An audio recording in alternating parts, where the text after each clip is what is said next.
Assalamualaikum warahmatullahi wabarakatuh. Perkenalkan nama saya Nazwa Ulul Azmi dengan NIM 2424 10 10 23 7. Saya dari kelas PAAB.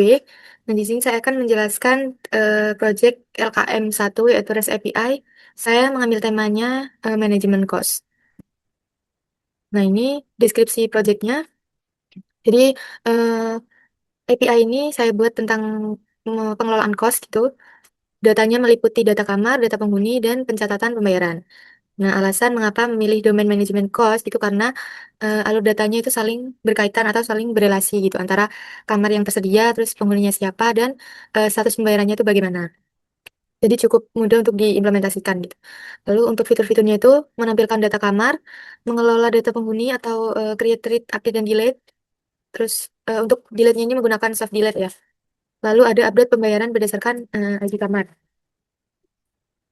Lalu teknologi yang digunakan ada bahasa yaitu C Sharp, terus frameworknya itu ASP.NET, database-nya menggunakan PostgreSQL, terus library-nya atau package-nya itu NPG SQL dan Swagger. Nah, untuk struktur database-nya itu ada tiga tabel yang saling berelasi gitu, yaitu ada tabel kamar, tabel pembayaran, dan tabel penghuni. Nah, tabel pembayaran dan tabel penghuni ini mengambil primary key-nya kamar ini, ID kamar, untuk menjadikan foreign key-nya, jadi biar bisa berelasi gitu antara tabel kamar dan pembayaran, terus antara tabel kamar dan tabel penghuni. Lalu langsung saja di PG admin. Jadi di PG admin ini langsung aja buka foldernya, filenya. Nah, ini kita tinggal menjalankan atau kita execute aja. Ini udah termasuk sampel datanya. Ini berhasil ya, berhasil membuat gitu. Lalu kita cek apakah benar sudah terbuat ya. Terus sampelnya apakah udah ada isinya. Nah, ini coba jalankan. Berarti sampelnya sudah masuk ke database-nya. Lalu kamar, ini sudah juga. Terus yang terakhir pembayaran.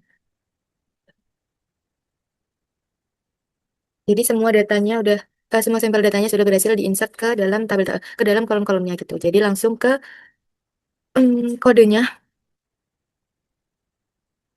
Jadi untuk strukturnya sendiri itu seperti ini ya. Jadi dibedakan tiap folder-foldernya gitu. Jadi ada konteks, ada controllers, ada helper, ada modelsnya. Sebelumnya di program CS ini kita ini dulu apa? Isi dulu di bagian Swagger Doc ini sesuaiin sama nama projectnya. Terus versinya itu pakai yang version 1. Ini juga. Selanjutnya di app setting ini buat konfigurasi sama Postgres-nya. Jadi masukin host, port, sama username password dan lain-lain gitu ya. Terus di helper ini apa dihubungkan gitu. Lalu kembali ke kamar CS ini kan buat merepresentasikan struktur data-datanya. Pembayaran ini juga sama. Terus selanjutnya konteks. Nah, konteks ini buat ngatur logic-logic untuk query database-nya. Jadi bikin query-nya itu di eh, konteks ini gitu. Terus controllers ini buat menerima request-requestnya. Jadi nanti dia yang menghandle tentang request dan mengirim respons itu tugasnya controllers. Ini ketika dijalankan otomatis akan membuka ini ya ke redirect di Swagger-nya itu di browser. Nah, ini sini saya membuat 7 7 endpoint. Nah, ini dari tiap tabelnya tidak semua dibuatkan gitu ya. Dari tabel kamar ini cuman bisa nampilin datanya, get-nya. Ini kita coba. Nah, berhasil ya. Jadi dia akan menampilkan data-data kamar yang udah dimasukkan ke database tadi, sampelnya. Lalu selanjutnya ada pembayaran. Pembayaran ini dia mengubah statusnya gitu, berdasarkan ID kamar. Nah, ini kita masukkan dulu. Misal ID-nya 2. Ya deh. Terus ini kita bikin error skenario-nya dulu. Jadi jumlah bayarnya ini 0. Kita execute. Nah, dia akan menampilkan message error yaitu jumlah bayar tidak valid. Lalu kita ganti coba di eh, jumlah bayarnya misal 500 gitu. Nah, ini berhasil ya, sukses. Terus message-nya pembayaran berhasil. Lalu kita lanjutkan ke penghuni ini, get penghuni. Dia buat menampilkan data-data penghuninya, semua datanya ya. Jadi dia akan menampilkan semua sampel data yang udah kita masukkan tadi di database. Lalu untuk pos penghuni ini untuk eh, menambah penghuni baru. Jadi misal Ini kan tadi 5 ya, berarti ID-nya 6 sekarang. Terus ini kita masukkan nama misalnya Bella. Kan gini ya, terus ID kamarnya ini kita bikin error skenario-nya dulu buat 5 karena data eh karena kamar 5 tadi kan udah dibuat statusnya itu maintenance. Apakah dia berhasil ketambah atau tidak meskipun datanya itu maintenance. Ini nol, di nol aja. Nah, jadi dia tidak bisa menambahkannya dan menampilkan status error pesannya kamar sedang maintenance. Jadi ketika eh, kamarnya itu tidak tersedia atau kamarnya sedang maintenance, dia tidak akan menambahkan data penghuni ke database gitu. Jadi ada kayak cek kamarnya dulu, cek ketersediaan kamarnya. Misal kita ganti kamar jadi nomor 2. Nah, ini berhasil karena nomor 2 tadi kan kosong ya kondisinya. Jadi dia akan menampilkan status sukses terus message-nya berhasil tambah penghuni. Nah, lalu selanjutnya di get penghuni by ID ini menampilkan data penghuni berdasarkan ID. Jadi ID-nya misal kita yang buat tadi kan 6, kita masukin. Nah, ini berhasil ya sukses terus datanya ini kan. Bella, terus ID kamar 2. Nah, ini kalau kita masukkan 8 karena kita tidak membuat penghuni dengan ID 8, jadi coba aja. Nah, dia akan menampilkan error message gitu. 404 ini data tidak ditemukan, jadi dia not found gitu datanya. Lalu selanjutnya di put ini dia buat mengubah data penghuni ya. Misal yang tadi nomor 6 gini, ubah jadi oh errornya dulu deh. 7 ya. Terus ID-nya itu 7. Nama lengkap Sela misalnya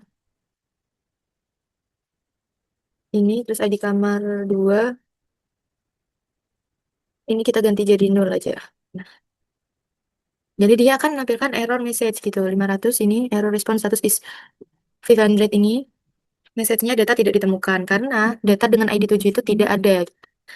Jadi kalau misalnya kita ganti 6, ya kita ganti 6.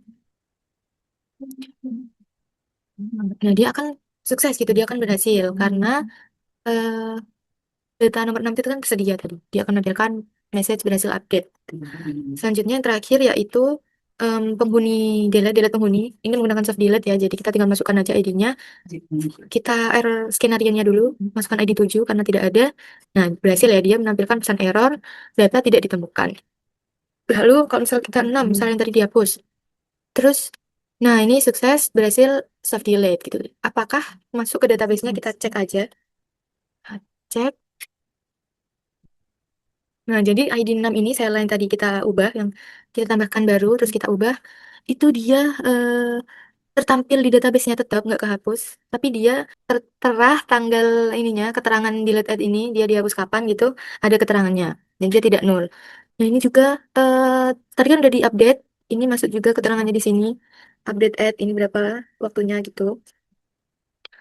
Lalu untuk jumlah kamar, jumlah penghuni kamar, nah di kamar nomor 2 ini kosong ya karena dia kan tadi udah di soft delete jadi dia otomatis menghapus juga di database tabel kamarnya ini. Nah, ini di alurnya ini jadi dia awalnya jadi controllers kan, penghuni controllers ini menerima request. Jadi pas kita masukkan request, misal kita ambil endpoint pas penghuni ini ya, kita tambah penghuni. Nah, pas di bodinya ini, pas request bodinya ini kita execute, controllersnya itu akan menerima request tersebut gitu. Lalu dia memanggil ya istilahnya memanggil konteksnya. Nah, ini dia akan memanggil konteksnya ini karena kan query-nya tadi dibuat di konteks. Jadi controllersnya akan memanggil konteksnya. Lalu di konteksnya ini dia akan menghandle segala proses database-nya, proses menampilkan database-nya setelah dia berhasil apa ya di-handle database-nya ini. Dia kembaliin lagi ke controllers-nya. Lalu controllers akan mereturn hasilnya ini. Jadi ini kan pakai try catch. Misal hasilnya itu sukses, dia akan mereturn sukses ini. Terus misal hasilnya itu nggak ada, dia akan menampilkan error message ini. Begitu. Lalu controllers akan mengembalikan respons. Dia akan mengirimkan respons ke kliennya. Jadi dia akan menampilkan ini gitu nanti. Setelah database-nya em, berhasil diproses, berhasil dihandle sama konteks, konteks bakal ngembaliin lagi ke controllers dan controllers akan mengirimkan responsnya gitu. Jadi mungkin cukup sekian video penjelasan dari saya. Kurang lebihnya mohon maaf. Wassalamualaikum warahmatullahi wabarakatuh.